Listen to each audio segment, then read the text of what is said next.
আসসালামু আলাইকুম রহমতুল্লাহি ওয়া বারাকাতুহু। দীর্ঘ বিরতির পর আমরা আমাদের আজকের মুদারাসা 11 নম্বর মুদারাসায় তোমরা যারা উপস্থিত হয়েছে সবাইকে সম্ভাষণ জানাচ্ছি এবং যারা আমাদের দর্শক শ্রোতারা দেখছেন তাদের সবাইকে শুভেচ্ছা জানাচ্ছি। তো যথারীতি আমরা আমাদের মুদারাসা যেখান থেকে শুরু করব সেটুক থেকে পড়ার জন্য আমি আমন্ত্রণ জানাবো হাদিস বিভাগের কৃতি শিক্ষার্থী আলাফুজ্জামান ওয়ালিকে। بسم الله الرحمن الرحيم. وأما التخصص في علم الحديث فقد سبق أنه من أحوج العلوم إلى التخصص فيه لشدة عمقه وسعة بحوره وامتداد آفاقه. مع ذلك فعندي في مشروعية التخصص فيه ولو على حساب الفقه سنة ثابتة وحديث صحيح مشهور، وهو قول النبي صلى الله عليه وسلم: نضر الله امرأ سمع منا مقالة فحفظها فأداها كما سمعها، فرب حامل فقه لا فقه له، ورب حامل فقه إلى من هو أفقه منه. ونضر بتخفيف الضاد وتشديدها من النضارة، وهي الحسن والرونق والبهاء، فالنبي صلى الله عليه وسلم يدعو لراوي الحديث بالحسن والبهاء مطلقا في الدنيا والآخرة. وقيل إن المعنى أبلغه الله تعالى نضارة الجنة. وراوي الحديث الذي دعا له النبي صلى الله عليه وسلم بالنضارة هو راويه باللفظ على رأي، ولو كان لا يفهم كل معاني الحديث، ورب حامل فقه إلى من هو أفقه منه، ولو كان لا فهم له في الحديث أبدا، رب حامل فقه لا فقه له. وهذا يدل على مشروعية رواية الحديث دون فقه، بل يدل على استحباب ذلك، ويدل أيضا على أن راوي الحديث دون علمه بفقهه محمود غير مذموم، وأنه مستحق بفعل هذا أن يكون داخلا في دعاء النبي صلى الله عليه وسلم له. وقد تعقب الرام هرمزي رحمه الله تعالى هذا الحديث في كتابه المحدث الفاصل بين الراوي والواعي بقوله: ففرق النبي صلى الله عليه وسلم بين ناقل السنة وواعيها، ودل على فضل الواعي بقوله: فرب حامل فقه إلى من هو أفقه منه، ورب حامل فقه غير فقيه. وبوجوب الفضل لأحدهما يثبت الفضل للآخر، ومثال ذلك أن تمثل بين مالك بن أنس وعبيد الله العمري، وبين الشافعي وعبد الرحمن بن مهدي، وبين أبي ثور وابن أبي شيبة، فإن الحق يقودك إلى أن تقضي لكل واحد منهم بالفضل، وهذا طريق الإنصاف لمن سلكه، وعلم الحق لمن أمه ولم يتعده. وللإمام بعبد الله بن منده رحمه الله تعالى بيان لبعض التخصصات في العلوم المتعلقة بالقرآن والمتعلقة بالسنة، وتضمن هذا البيان الثناء على كل تخصص منها، وقال في حديثه عن فنون علوم السنة: وكذلك أفهام حملة العلم من السنن والآثار متفرقة، وإراداتهم متفاوتة، وهممهم إلى التباين مصروفة، وطبقاتهم فيما حملوا غير متساوية. طيب আমরা আজকে শুরু করছি আগের ক্লাসের বা আগের মুদারাসার শেষ অংশ থেকে, যাতে করে আমরা আমাদের আলোচনাটাকে লিঙ্ক আপ করতে পারি। তো ওয়াম্মা আত-তাখাসসুসু ফি ইলমিল হাদিস, অন্যদিকে হাদিস শাস্ত্রের মধ্যে বিশেষজ্ঞতা অর্জন, ফাকাদ সাবাকা আন্নাহু মিন আহওয়াজিল উলুমি ইলা আত-তাখাসসুসি ফিহি, এটা অলরেডি আলোচনা চলে গেছে যে যে কোনো শাস্ত্রের চাইতে হাদিস শাস্ত্রে বিশেষজ্ঞতা অর্জনের প্রয়োজনীয়তা আরো অনেক বেশি। কেন? লিশিদ্দাতি উমকিহি ওয়া সাআতি বুহুরিহি ওয়া ইমতিদাদ আফাকিহি, কারণ এর গভীরতা, এর ব্যাপকতা অনেক বেশি প্রশস্ত বলে। মা যালিক, এই বিষয়টার সাথে আরো যেটা আছে, তিনি বলছেন, লেখক বলছেন ফাইন্দি, এছাড়াও এটার সাথে সাথে আমার কাছে রয়েছে ফি মাশরুইয়্যাতি তাখাসসুসি ফীহি, এই যে হাদিস শাস্ত্রে বিশেষজ্ঞতা অর্জন করা, এটি যে শরীয়ত সিদ্ধ বা শরীয়ত নির্দেশিত, এই বিষয়টার সপক্ষে আমার কাছে রয়েছে ওয়ালাউ আলা হিসাবিল ফিকহ, হ্যাঁ যদিও সেটা ফিকহের হিসেবে ওনার কাছে দলিলটা আছে, সেই দলিলের মধ্যে থাকা বিষয়টা ফিকহের হিসেব, তারপরেও তিনি বলছেন যে এই দলিলটা হচ্ছে কি, বা সুন্নাতুন সাবিতাতুন ওয়া হাদিসুন সহিহুন মাশহুর, একটা বিশুদ্ধ বিখ্যাত হাদিস। আমার এই স্টেটমেন্ট, যে স্টেটমেন্টটা আমি দিয়েছি, যে স্টেটমেন্টটা কি, স্টেটমেন্টটা হলো হাদিস শাস্ত্রে বিশেষজ্ঞতা অর্জন করাটা শরীয়তেই চাই, যেন আমরা হাদিস শাস্ত্রে কি করি, বিশেষজ্ঞতা অর্জন করি। এর পক্ষে আমার একটা প্রতিষ্ঠিত বিশুদ্ধ এবং প্রসিদ্ধ একটা সহিহ হাদিস আছে। সেটা কি? সেটা হলো ওয়া হুয়া কাউলুন নবী সাল্লাল্লাহু আলাইহি ওয়াসাল্লাম নাদ্দারাল্লাহু ইমরাআন। এখানে নাদ্দারাটা দুই ভাবে পড়া যায়, নাদ্দারাও পড়া যায়, নাদারাও পড়া যায়, যেটা একটু পরে লেখক বলবেন। নাদ্দারাল্লাহু ইমরাআন, আল্লাহ তাআলা উজ্জ্বল করুন সেই ব্যক্তিকে, সামিআ মিন্না মাকালাতান, যে ব্যক্তি আমার কোনো কথা শুনেছে, ফাহাফিযাহা, এবং সেই কথাটিকে সংরক্ষণ করেছে, ফাআদ্দাহা কামা সামিআহা, আর ঠিক সেভাবেই পৌঁছে দিয়েছে যেভাবে সে শুনেছে। ফারুব্বা হামিলি ফিকহিন লা ফিকহা লাহু, অনেক সময় কখনো কখনো এমন অনেক ফিকহের হামেল আছে, বহনকারী আছে, একটা আন্ডারস্ট্যান্ডিংকে সে বহন করে রেখেছে, অথচ সে ওই আন্ডারস্ট্যান্ডিংটা তার মধ্যে নাই। এখানে ফিকহ বলতে কি বোঝানো হয়েছে? হাদিস। মানে হলো, কথাটার সরলার্থ হলো এমন অনেক হাদিস বহনকারী ব্যক্তি রয়েছে যার মধ্যে হাদিসের গভীর আন্ডারস্ট্যান্ডিং থাকে না। ওয়ারুব্বা হামিলি ফিকহিন ইলা মান হুয়া আফকাহ মিনহু, আবার কখনো কখনো এমনও ঘটে যে একজন হাদিসের আন্ডারস্ট্যান্ডিং সে বয়ে চলছে, এই ধরনের ব্যক্তি হাদিস ঠিকঠাক ভাবে পৌঁছে দেওয়ার কারণে ওই হাদিসটা এমন ব্যক্তির কাছে গিয়ে পৌঁছয় যেই ব্যক্তি তার চেয়েও আরো গভীরভাবে, আরো ভালোভাবে ওই হাদিসটা বুঝতে পারে। এই কারণে শেয়ার করতে হবে, মানে শেয়ার মানে ছড়িয়ে দেওয়ার কথা আল্লাহ রাসূল বলেছেন হাদিস সময়, যথাযথ সংরক্ষণ করার পর ছড়িয়ে দেওয়ার প্রয়োজনীয়তা। কারণ এমন হতে পারে যে আমি যার কাছে ছড়িয়ে দিচ্ছি তিনি আরো অনেক বেশি গভীরে গিয়ে হাদিসটা বুঝতে পারবেন, যার কারণে সেখান থেকে অনেক গুরুত্বপূর্ণ মাসআলা কি করা যাবে, ইস্তেমবাদ করা যাবে। ওকে, এরপর বলছেন ওয়া নুন বদরা বিতাখফিফি দাদ ওয়া তাশদীদিহা, এখানে নাদারাও পড়া যাবে, নাদারাও পড়া যাবে, তাসদীদ দিয়ে কিংবা তাসদীদ ছাড়া যদি আমরা পড়ি, এই দুটোই আসে কোত্থেকে, মিনান নাদারা। হ্যাঁ, নাদারা মানে কি, ওয়া হুয়াল হুসনু ওয়ার রাউনাকু ওয়াল বাহা, উজ্জ্বলতা, প্রজ্জ্বলতা। হ্যাঁ, ফান্নবী সাল্লাল্লাহু আলাইহি ওয়াসাল্লাম ইয়াদউ লিরাউিল হাদিস বিল হুসনি ওয়াল বাহাই মুতলাকান। তাহলে আমরা এই হাদিস থেকে দেখতে পাই আল্লাহর রাসূল একেবারে জেনারেলি, সাধারণভাবে কোনো ধরনের শর্ত আরোপ না করে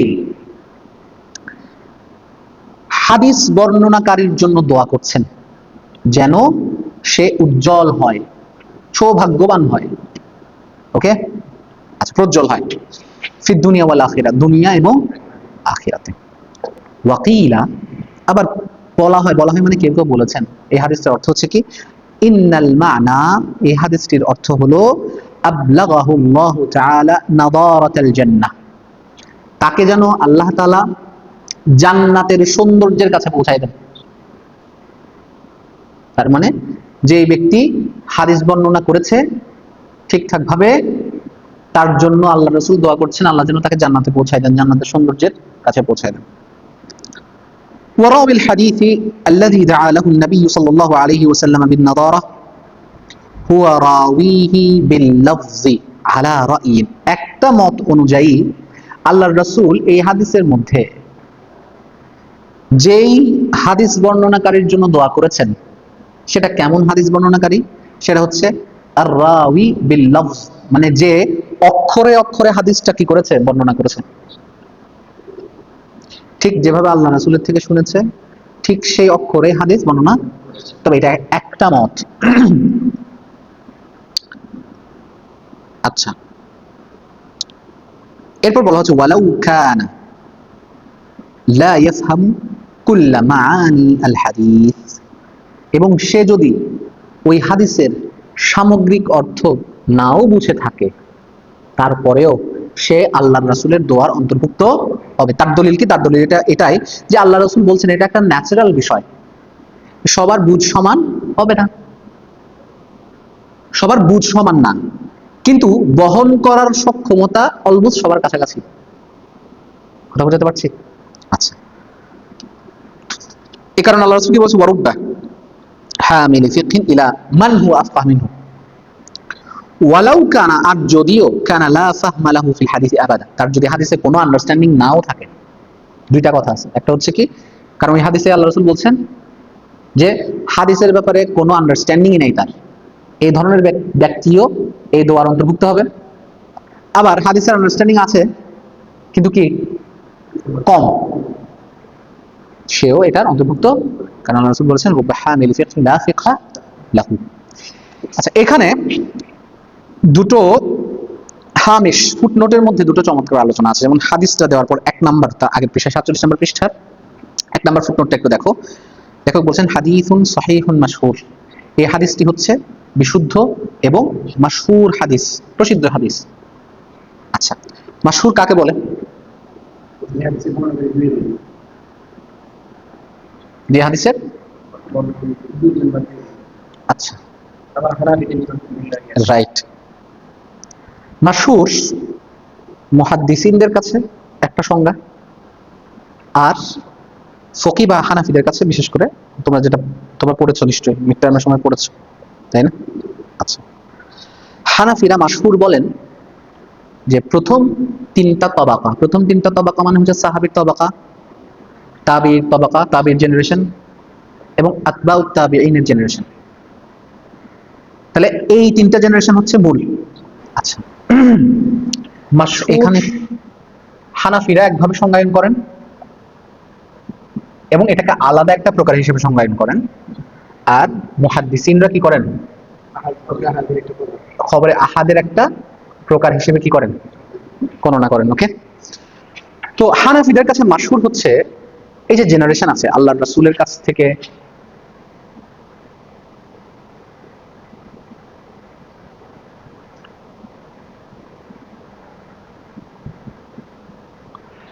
আল্লাহ রাসূলের কাছ থেকে কারা পান? সাহাবা। ঠিক আছে, তাহলে সাহাবাদের কাছ থেকে পান কারা? আত-তাবিউন। আর আত-তাবিউনদের কাছ থেকে আতবাউত তাবিঈন।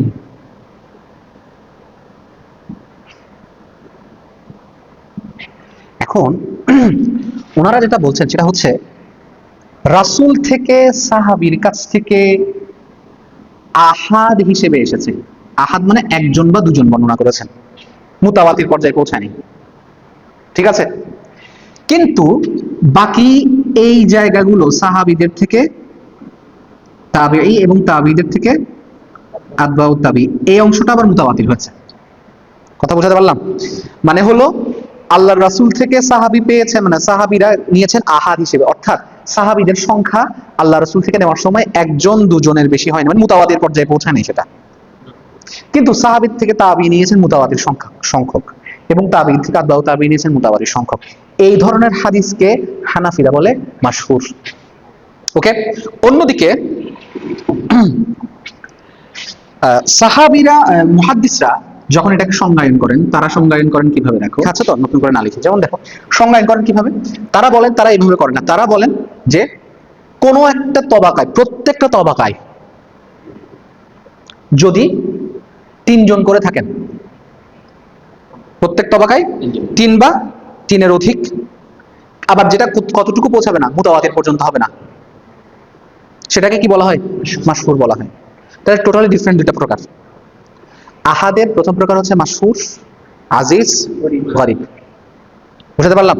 তাহলে এই দুটো পার্থক্য আমাদের মাথায় একটু রাখতে হবে। তো এরপর লেখক বলছেন যে আখরাজাহু আসহাবুস সুনান, বিভিন্ন সুনান গ্রন্থ প্রণেতারা এই হাদিসটি তাদের গ্রন্থে নিয়ে এসেছেন। ওয়াসাহহাহু ইবনু হিব্বান ওয়াল হাকিম ওয়া গায়রুহুমা, এবং এটিকে সহিহ হিসেবে সাব্যস্ত করেছেন কে কে? ইবনে হিব্বান এবং হাকিম। এখন মজার বিষয় আসো, হাকিম যখন কোন একটা হাদিসকে সহিহ সাব্যস্ত করেন, এটাকে কি চোখ বন্ধ করে মেনে নেওয়া যাবে? যাবে না। কারণ ইমাম হাকিম যদিও অনেক বড় মুহাদ্দিস ছিলেন, বিশেষ করে তার মারিফাতুল উলুমুল হাদিস, উলুমুল হাদিসের মধ্যে একটা অন্যতম প্রামাণ্য গ্রন্থ, তারপরেও মুহাদ্দিসরা বলেছেন যে তিনি যেহেতু মুতাসাহিলুন ফিত তাসহিহ ছিলেন, এবং তার মুস্তাদরাকের মধ্যে এমন অনেক হাদিস এসেছে যেগুলো দাঈফ, এমনকি মওদু কিছু আছে অল্প সংখ্যক, যার কারণে তার তাসহিহকে চোখ বন্ধ করে না নেওয়ার কথা সচেতন মুহাদ্দিসরা বলে থাকেন। এবং বলেন তার কাজের উপর আবার কাজ করেছেন ইমাম যাহাবী। তো সাধারণত যে হাদিসগুলো হাকিম মুস্তাদরাকের মধ্যে যে হাদিসগুলোকে সহিহ বলেছেন, আবার দেখবো ওখানে তাখরিজের মধ্যে আছে ওয়া ওয়াফাকাহু যাহাবী, সেই হাদিসগুলো মোটামুটি সহিহ হিসেবে ধরা যায়। কথা বুঝাতে পারলাম? আচ্ছা, এটা একটা সূত্র। আর যেগুলোতে চুপ থেকেছেন, মানে চুপ বলতে আখরাজ সাহাহাহু হাকিম বলা হয়েছে কিন্তু ওয়া ওয়াফাকাহু যাহাবী বলা হয়নি, তাহলে অবশ্যই সেই হাদিসগুলো তদন্ত সাপেক্ষ। এটা কেন? এখানে এই প্রশ্নটা একটু প্রাসঙ্গিকভাবে আলোচনা করে রাখি, তোমাদের হয়তো কাজে লাগবে ইনশাআল্লাহ। অনেক সময় এই প্রশ্নটা করা হয় যে এত বড় মুহাদ্দিস হওয়ার পরেও তার মধ্যে এত তাসাহুল কেন আসছে? এটা আসলে খুবই প্রাকৃতিক বিষয়। এই তাসাহুলটা উনি ইচ্ছা করে আনেন নাই। তুমি দেখবা আমাদের মুহাদ্দিসরা যারাই সহিহ গ্রন্থ রচনা করেছেন, উদাহরণ হিসেবে যদি আমরা ইমাম বুখারীর কথা বলি, ইমাম মুসলিমের কথা বলি, তারা কি করেছেন? তারা একটা গ্রন্থ বারবার বারবার বারবার করে কি করেছেন? তাহযীব করেছেন। মজার বিষয় হচ্ছে ইমাম মালিক তার লক্ষ হাদিসের মুয়াত্তাকে তাহযীব করতে করতে সেটা সম্ভবত 600 বা 500 প্লাস এরকম হাদিসের সংখ্যায় নিয়ে এসেছিলেন তাহযীব করার কারণে। কিন্তু ইমাম হাকিম তার মুস্তাদরাককে তাহযীব করার সুযোগটা পান নাই। এবং ইমাম হাকিমের ব্যাপারে বলা হচ্ছে, ইমাম ইবনে হাজার বলেছেন যে ফাআজালাতুল মানিয়াতু, মৃত্যু তাকে তাড়াহুড়ো করে পেয়ে বসেছে, ইয়ানি ফাআদরাকাতুল মানিয়াতু বিউজলা। বুঝতে পারছি? তাহলে এই কারণে তিনি পান নাই বলে এই হাদিসগুলোকে মুরাজা করতে পারেন নাই। তাহযীব এবং তানকিহের যে প্রয়োজনীয়তা, সেই প্রয়োজনীয়তা পূরণ না করে তাকে তার রবের ডাকে সাড়া দিতে হয়েছিল। এটা একটা গুরুত্বপূর্ণ পয়েন্ট। হাদিসি নাহবি 30 সাহাবীয়ান, প্রায় 30 জন সাহাবীর কাছ থেকে এই হাদিসটা কি হয়েছে? বর্ণিত হয়েছে। ওয়ালি আবি আমর আহমদ বিন মুহাম্মদ বিন ইব্রাহিম বিন হাকিম আল মাদিনী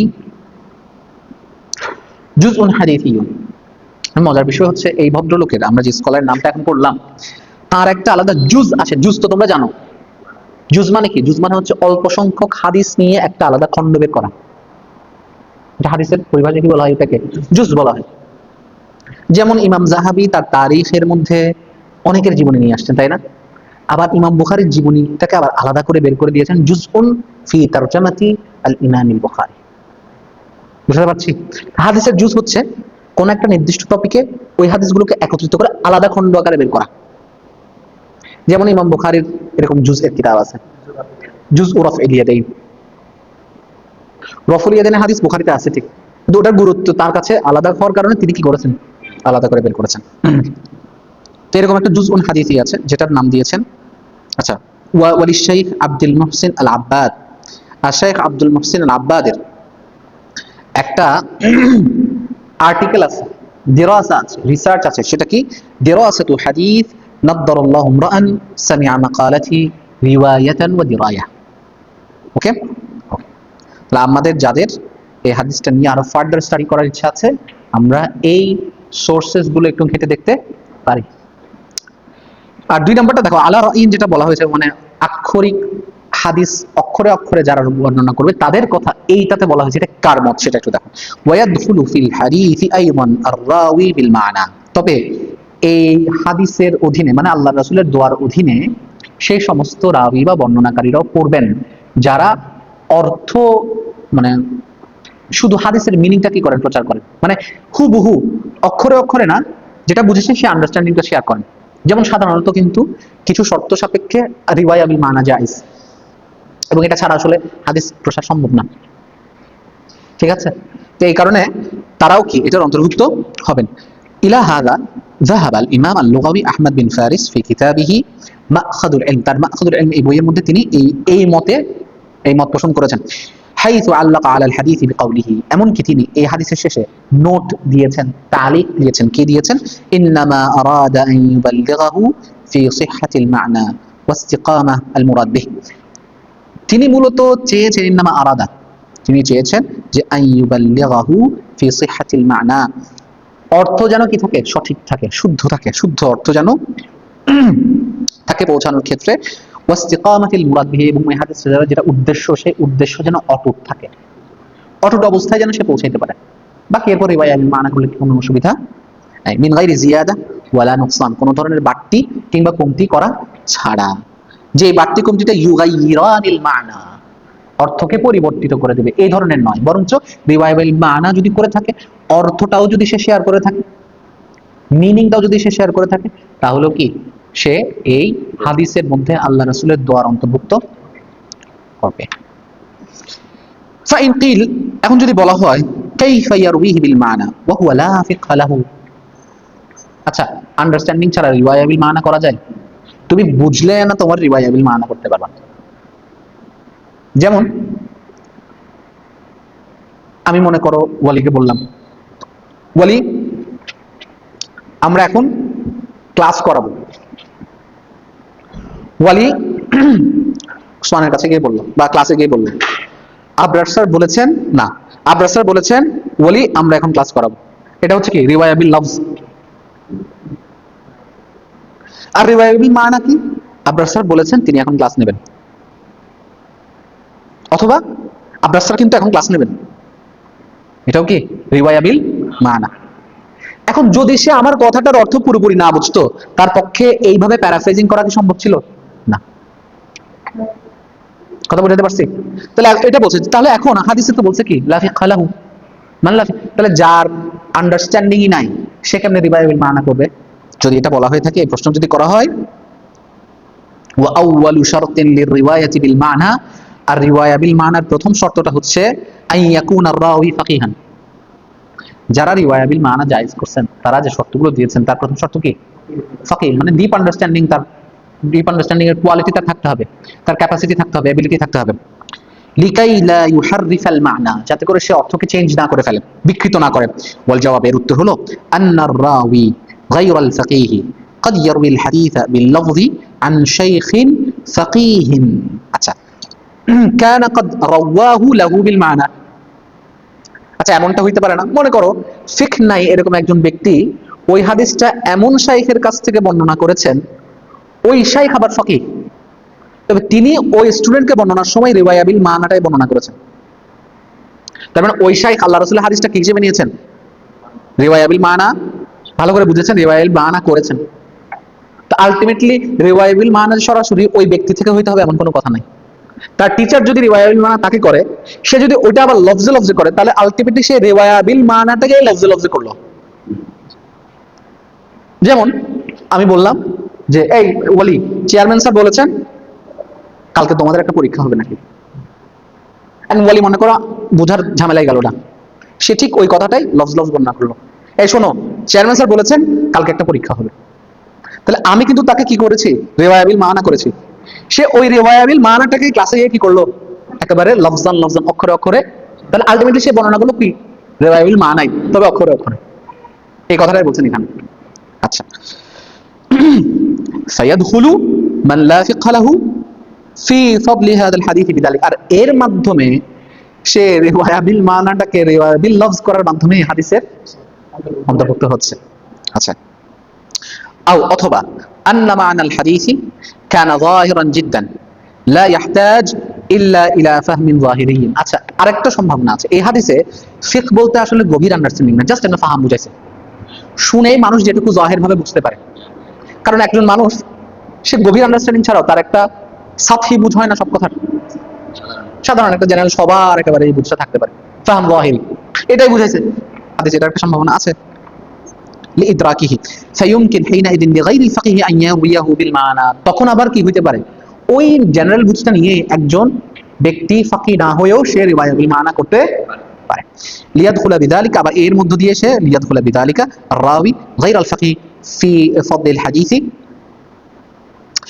লিয়াদখুলা বিযালিকা الراوي غير الفقيه في فضل الحديث ايضا, এর মাধ্যমে ওই ব্যক্তিও তখন এই হাদিসের মর্যাদার অন্তর্ভুক্ত হয়ে যেতে পারে। তাই এবার আসো 48 নম্বর পৃষ্ঠায়, وهذا يدل على مشروعية رواية الحديث دون فقه, আর এই হাদিস থেকে আমরা খুঁজে পাই একজন ব্যক্তি হাদিসের গভীর আন্ডারস্ট্যান্ডিং অর্জন না করেও হাদিস বর্ণনা করতে পারে, তার জন্য সেটা শরীয়ত সিদ্ধ, বৈধ। বাল বরঞ্চ ইয়াদুল্লু আলা ইস্তিহবাবি যালিকা, শুধু মাশরুঈ মাশরু না, শরীয়ত সিদ্ধই বরং না, করলে বরং মুস্তাহাব। উসুলের মধ্যে মুস্তাহাব কাকে বলে? মা ইউসাবু ফাইলুহু, আচ্ছা এটা হচ্ছে মুস্তাহাব হচ্ছে কি, যে মা তালাবা আশ-শারিউ ফি'লুহু তালাবান গায়রা জাযিমিন, শরীয়ত প্রণেতা বান্দার কাছ থেকে চেয়েছেন বান্দা এই কাজটা করুক, তবে দৃঢ়ভাবে চান নাই। এরপরের অংশ হচ্ছে ফায়ুসাবা ফাইলুহু ওয়ালা ইউআকাব তারিকুহু, এই কারণে কেউ যদি এই কাজটা করে সওয়াব পাবে, না করলে কি হবে না। তাহলে শুধুমাত্র সেটা কি না মাশরু, বৈধ না, জায়েজ শুধু না, এটা মুস্তাহাব। যদি ফিকহ না থাকলেও সে কি করে, রিওয়ায়া করে, হাদিস বর্ণনা করে। আচ্ছা, ويدل أيضا على أن راوي الحديث دون علمه بفقهه محمود غير مذموم, এবং একজন হাদিস বর্ণনাকারী ওই হাদিসটা নিয়ে যদি আলাদা করে স্টাডিও না করে এবং আলাদা করে যদি তার আন্ডারস্ট্যান্ডিংও না থাকে, এরপরও সে যদি হাদিসটা বর্ণনা করতে যায় তাকে নিন্দা করা যাবে না, বরং তার প্রশংসা করতে হবে। কেন? এই হাদিসটা তার প্রমাণ। ওকে, আচ্ছা। وأنه مستحق بفعله هذا أن يكون داخلا في دعاء النبي صلى الله عليه وسلم, আর এর মধ্য দিয়ে এই কাজটা করার মাধ্যমে সে আসলে কি হবে, সে আল্লাহর রাসূলের এই যে দোয়া আল্লাহ রাসূল করেছেন এই দোয়ার অন্তর্ভুক্তই হবে। ঠিক আছে, সবাইকে অসংখ্য ধন্যবাদ। সুবহানাকাল্লাহুম্মা ওয়া বিহামদিক আশহাদু আল্লা ইলাহা ইল্লা আনতা আস্তাগফিরুকা ওয়া আতুবু ইলাইক। আসসালামু আলাইকুম ওয়া রাহমাতুল্লাহি ওয়া বারাকাতুহু।